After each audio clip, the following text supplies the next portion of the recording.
वचन, प्यारा वचन, यीशु मसीह का प्यारा वचन, पाव को दीप को राह को रोशन, ये है मसीह का प्यारा वचन, ये है वचन प्यारा।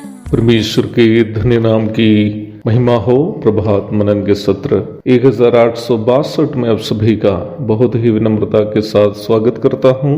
आइए आज के मनन के लिए हम पढ़ते हैं इब्रानी अध्याय 5 पद 13। क्योंकि दूध पीने वाले बच्चे को तो धर्म के वचन की पहचान नहीं होती, क्योंकि वह बालक है।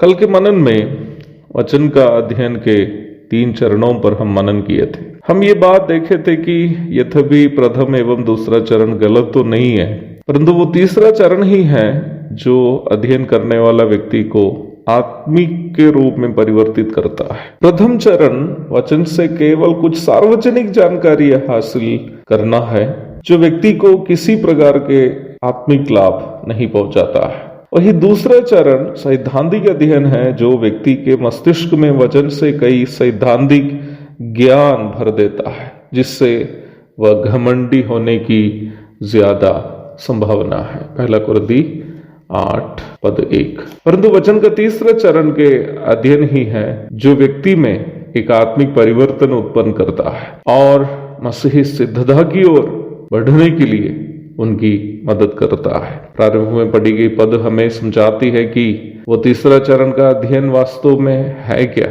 पद ही जवाब स्वरूप इस प्रकार कहती है, धर्म की पहचान। हम इस बात की चर्चा पूर्व में भी किए हुए हैं कि हिंदी बाइबल में इस्तेमाल किया गया धर्म शब्द कोई मजहब या समुदाय को नहीं दर्शाता है।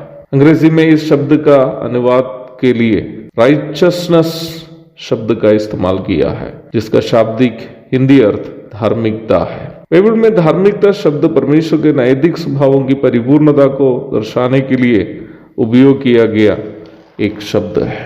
अदृश्य परमेश्वर के सभी स्थायी एवं नैतिक स्वभावों को परमेश्वर के पुत्र प्रभु यीशु मसीह ही संसार में आकर देह रूप में प्रकट किया है। यूहन्ना 1:18, 14:9, कुलोसी 2:9। न्याय व्यवस्था परमेश्वर के नैतिक स्वभावों को हमारे सामने प्रस्तुत करती है। इस संसार में पैदाइश सभी संत महात्मा न्याय व्यवस्था के सामने, न्याय व्यवस्था की विधियों के सामने जब पराजित हो गए, केवल प्रभु यीशु मसीह ही हैं मनुष्यों के प्रतिनिधि के स्वरूप न्याय व्यवस्था के सभी नैतिक स्तर को अपने जीवन में पूर्ति किया। मत्ती 3:15, यूहन्ना 19:30।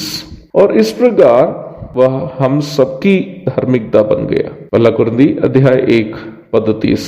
परमेश्वर की धार्मिकता आज किसी भी व्यक्ति को यीशु मसीह के द्वारा ही प्राप्त कर सकता है। परमेश्वर के पुत्र यीशु मसीह के अलावा अन्य किसी व्यक्ति में हम इस ईश्वरीय धार्मिकता की परिपूर्णता देख नहीं सकते।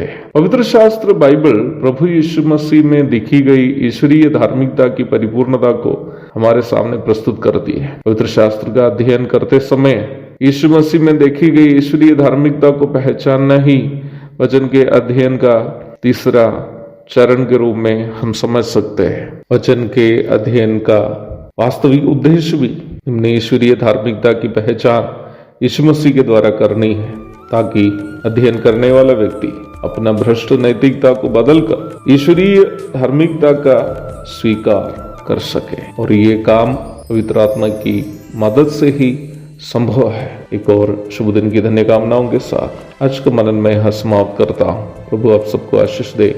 आमीन।